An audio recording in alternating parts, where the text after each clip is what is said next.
Hello guys. It's perfect timing as the bells are ringing. And I am in the center of Kyiv at St. Michael's Cathedral.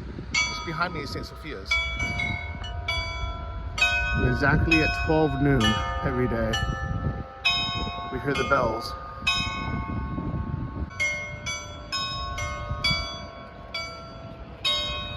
Starsky! Good to see you. How you doing? Doing great. Great hat. Oh, thank you. I was so happy to buy this in Maidan basement area. Guys, I'm here with Operator Starsky. I'm so excited. You know, we got to hang out last week, but I've actually been watching your videos for a long time. Since when the war first started, I didn't realize it was you.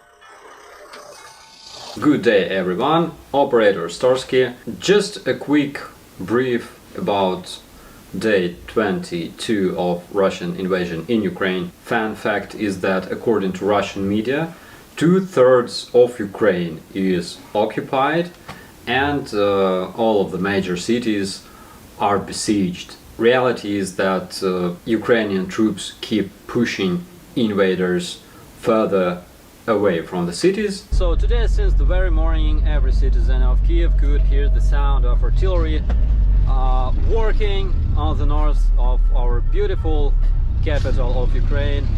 This means that Russians obviously attempt to encircle Kyiv to make a corridor around the eastern part of our city, but I think they will fail. From what I know, they lost a lot of their artillery and their tanks this very morning. Same here. I just remember I saw a guy from the Ukrainian military that spoke English. That was the only real source of information for kind of foreigners in the beginning. This was back in March or April or something. Yeah. How long have you been part of the military for? Since 2015, I think. In 2014, I was with Police Special Force, the voluntary battalion called Kyiv 1. A new training base near the Ukrainian capital is up and running for the Kyiv 1 battalion.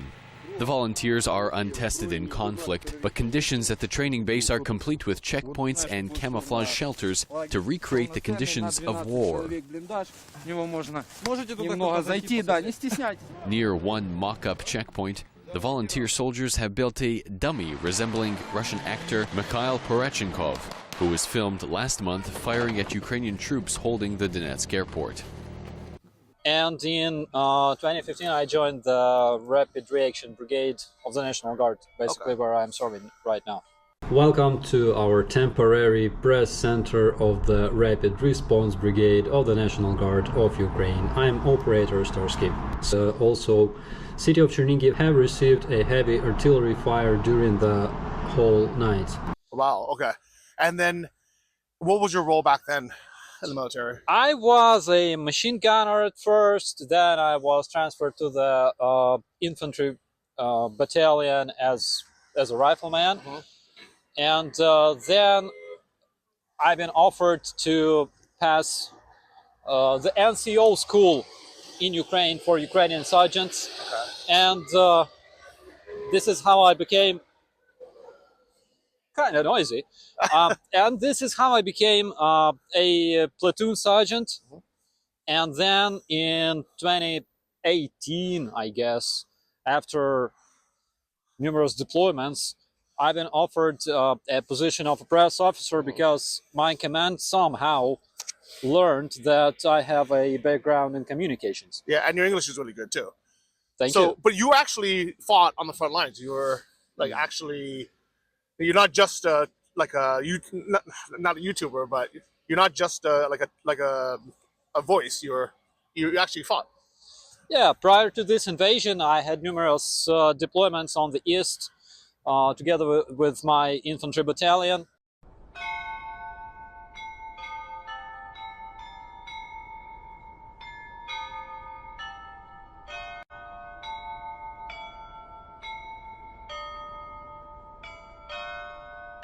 And since 2018, I was again visiting front lines often because I was making a lot of videos.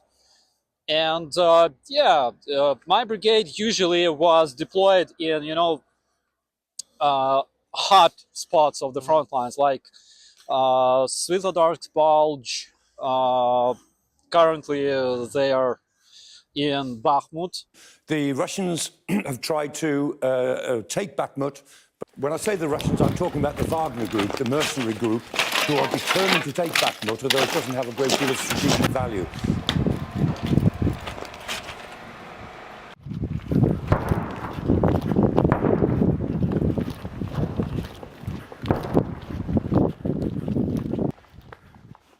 And Hostomel again, Wow. So actually, I think a lot of people don't realize this because Russia didn't really officially invade. Actually, I guess they still haven't officially started war. For a while, they were calling it a special military operation. And then for some time, they called it a war. And now they're like, no.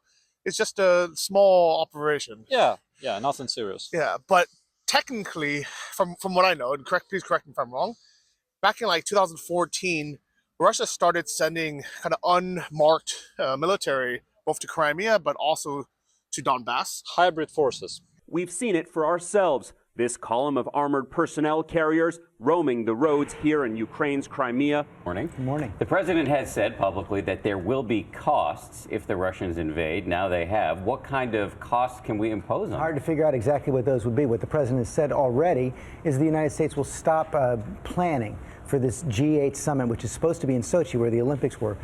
Right now, no military action on the table at all. Back in when Vladimir Putin went into Georgia several years ago, President Bush did move warships into the region, did send humanitarian aid by military transport. That's about the most the United States could expect to do. In the meantime, Putin just spent $50 billion trying to paint a new image for Russia. Does this just throw that out the door? And does he even care? Well, I think that's the big question. Does he care right now? He sees Crimea as an important part, perhaps, of the Russian Empire. It was part of Russia until 1954. He doesn't seem moved to stand down right now. I think the big question is he going to expand more broadly into the rest of Ukraine? That is a real red line that could provoke a more serious reaction from the West. Hybrid forces. Yeah, but they weren't officially Russian soldiers. They were like blank. They weren't wearing like Russian flags. Yeah.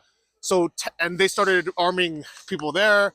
So like, not with weapons, with propaganda. So technically Russia's been invading Ukraine, I mean, for probably hundreds of years off and on, but most recently since 2014. Since 2014, yeah. A lot of people don't understand that this war basically started in 2014 with annexation of Crimea.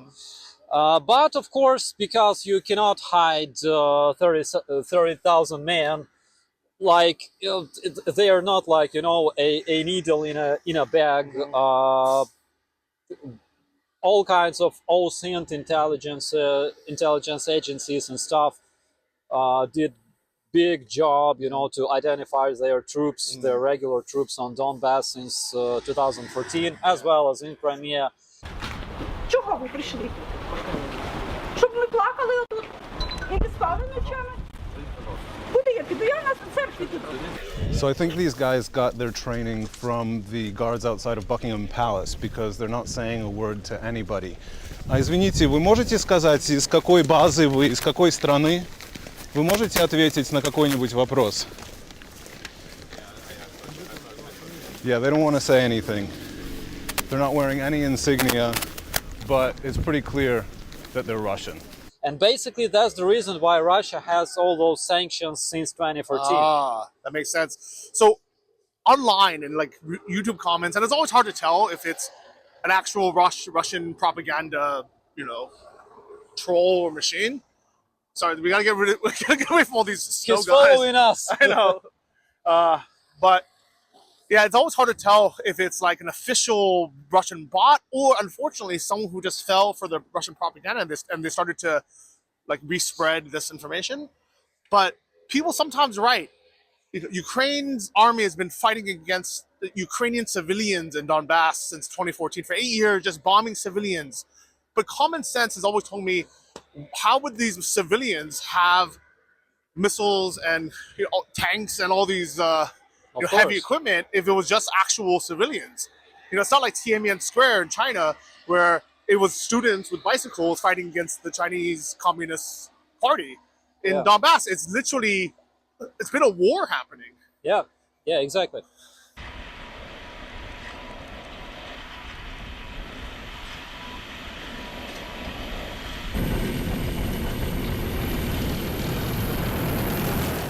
Yeah. And people don't understand that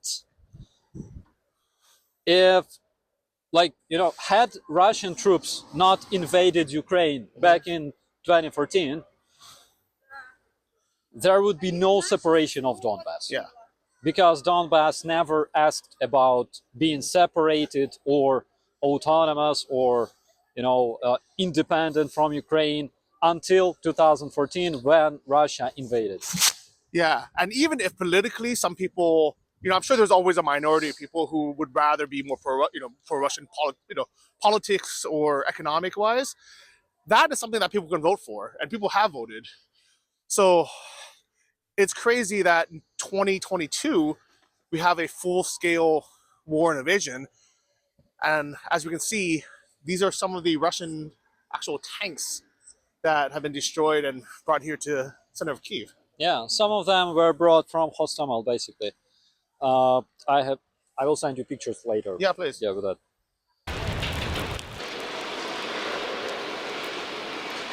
А ось і він.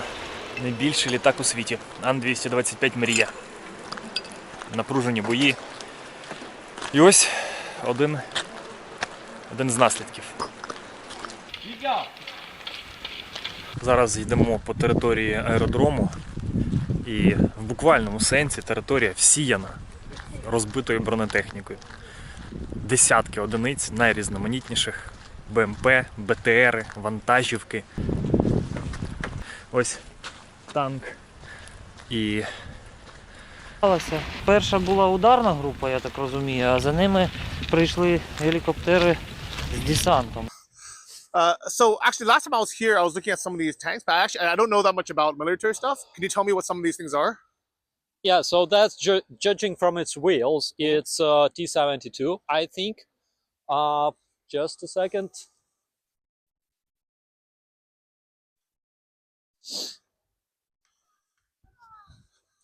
It's a T-72. It has exhaust on its left side, and it has concave wheels like those. And it was demilitarized, obviously, which is great. I like seeing Russian vehicles exactly like this, you know, looking exactly like this. This is the way they all should look like. Well, Russia wanted to bring their tanks, and we call them techniques, into the center of Kyiv, and now they're here. Now they're here, yeah, they can celebrate. We have like this beautiful Russian parade of Russian vehicles right here in Kyiv. Yeah. And what about now? Like, is there still a lot of tanks actually on the front lines, or have a lot of them run out and been destroyed? Because it seems like so many of them have been destroyed already. Well, we see that Russians use those old tanks a lot, like T-62, that were brought from storages, and it means that their most advanced tanks were destroyed early in this invasion. And that's why they have no other option but to, you know, bring those old tanks. T-62 is it's still a tank. It's still dangerous. It still can perform its, tasks, but it lacks all the electronics and stuff, all the equipment that modern tank have. So they have big problems with that. So the other thing I noticed, at least just from the news that I follow, is the Western countries will happily send some missile defense or some things like that, but they have been pretty reluctant to send tanks itself. Like, is there? I guess I don't want to get too much into like the why behind it, but I'm sure Ukraine would appreciate some tanks, yes.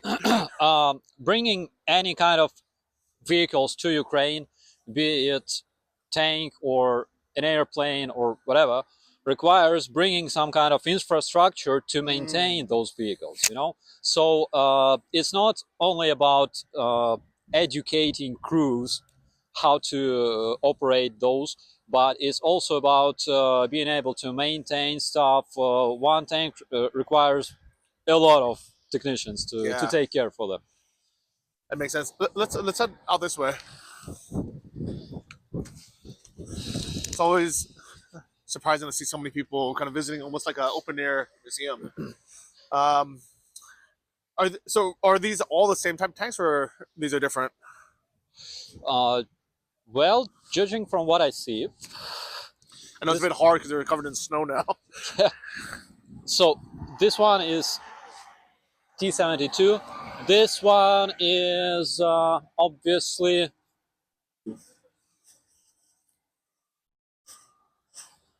another T-72. Okay. And this one looks a little bit bigger, maybe. Yeah, this is self-propelled artillery system. I'm not expert in artillery systems, unfortunately. Yeah. Looks to me like Stab, but I can be wrong. Okay. Well, to me, I'm even less of an expert because this looks like a tank to me, but this really is an artillery war. So, if for all those people who think that, you know, there's like people fighting on the front lines with hand-to-hand combat, this isn't World War I anymore. It's mostly artillery war. This one here is a radio electronic warfare machine, and it was parked under the wing of Maria airplane. Oh wow! Yeah, in Hostomel. The big one, yeah. Yeah, I'll send you the picture. I have it. Oh, cool. And what about these things here? Is that like part of a missile? Yeah. So this is Tochka U missile, one of the most popular ones. Ukraine had a lot of those when this invasion started. Not much other kinds of missiles. And this is BMD. This is a vehicle used by Russian paratroopers, right? That's its turret over there. There's another BMD. Wow. Those are very, very popular. Like, they have a lot of them. And that's a big problem because unlike Ukraine, they have quite a lot of those armored vehicles for their troops. That's a turret from BMD-4. It comes together with, you see, it has its main cannon together with 30mm automatic cannon. One of my biggest questions is, Russia has so many more forces. They have so many more tanks and weaponry and ammo and basically everything that you would think you would need to win a war, but they're losing. Yeah. How is that even possible? Ukrainians are tough. Yeah.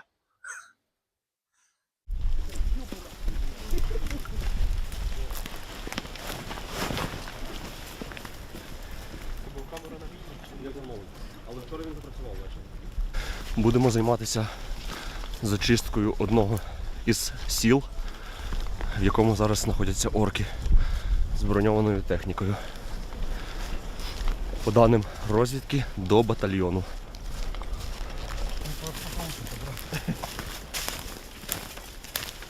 Гасити гадів за Маріуполь всіх. Під 0. Множимо на 0.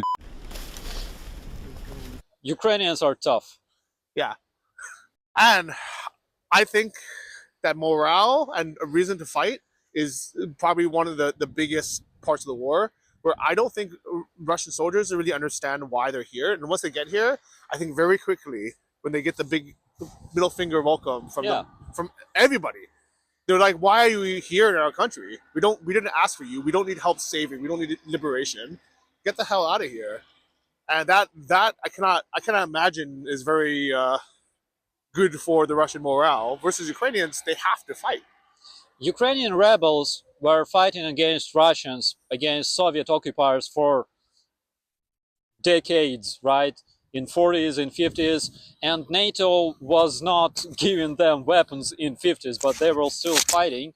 And the reason for that is that we know what we are fighting for. And we don't, we may not have advanced weapons, advanced tank and stuff.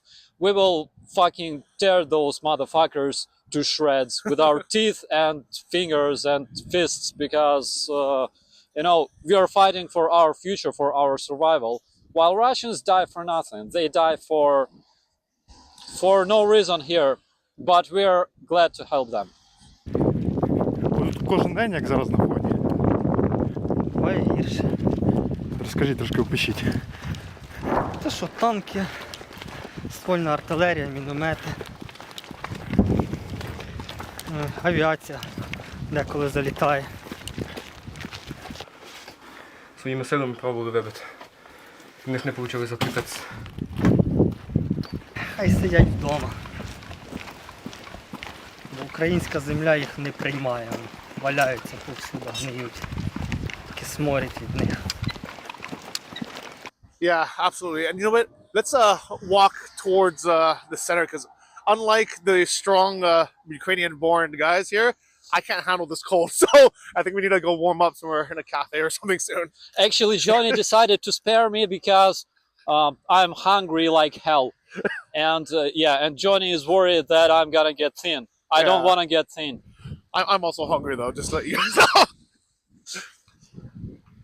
All right, so we're gonna walk towards Saint Sophia, and we're gonna head for actually Chinese palemi. You never had it before. No, I never tried them. I think that guy's protesting it. So I've been told that they look pretty much like vareniki, like our dumplings. Yes. You know? But I never tried specifically Chinese ones. Well, in Kyiv you can kind of get everything. So yes, I only hope that they don't make them out of bats. No, this isn't mainland China. This is in Beijing. Yeah. So I just mentioned to Starsky, I'm so happy that Russia didn't destroy any of these beautiful churches, and I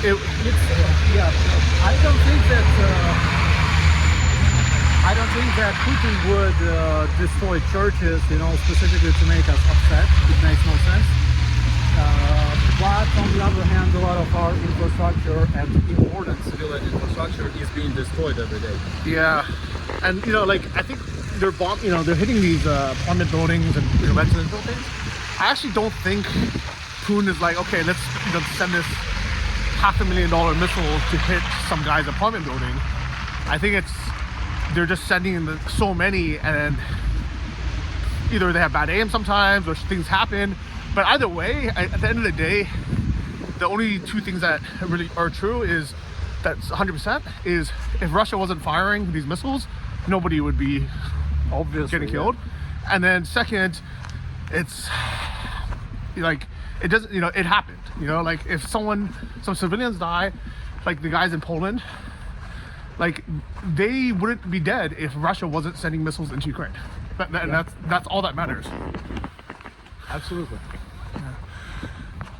So this place is right here. Hopefully it's open today, because last time I came, because of the power outages, it was closed.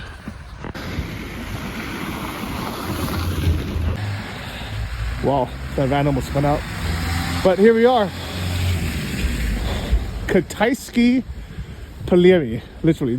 Yeah, so people often ask, what is the reason for Ukrainian confidence and stuff like that? Like, what makes us confident all the way, calm all the way? What makes us keep our inner tranquility and stuff? It's good food, guys. Yeah. I mean, the only thing that brings me joy nowadays is a good food. I like it. Hopefully it's good here. Let's go inside.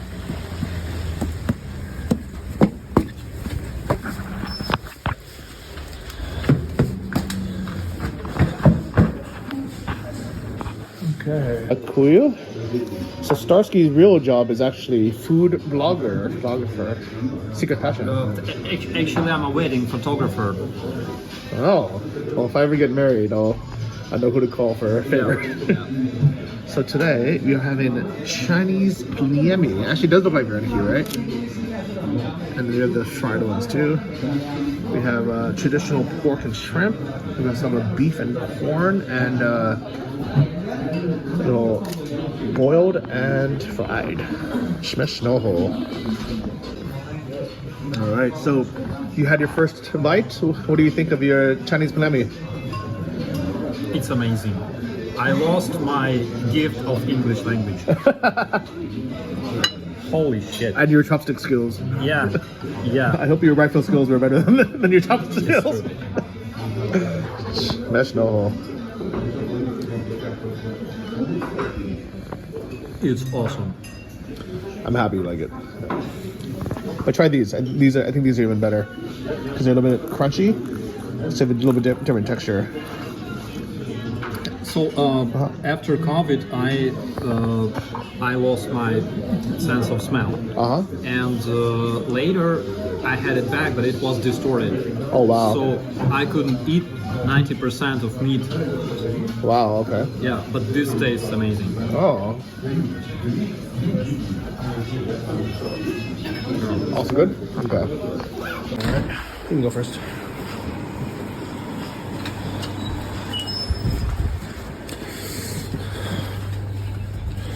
All right, back to the cold. All right, it's been very fun. Appreciate your time, and I wish you guys can be here with us because even though it's cold, there's some perks of being here in the snow.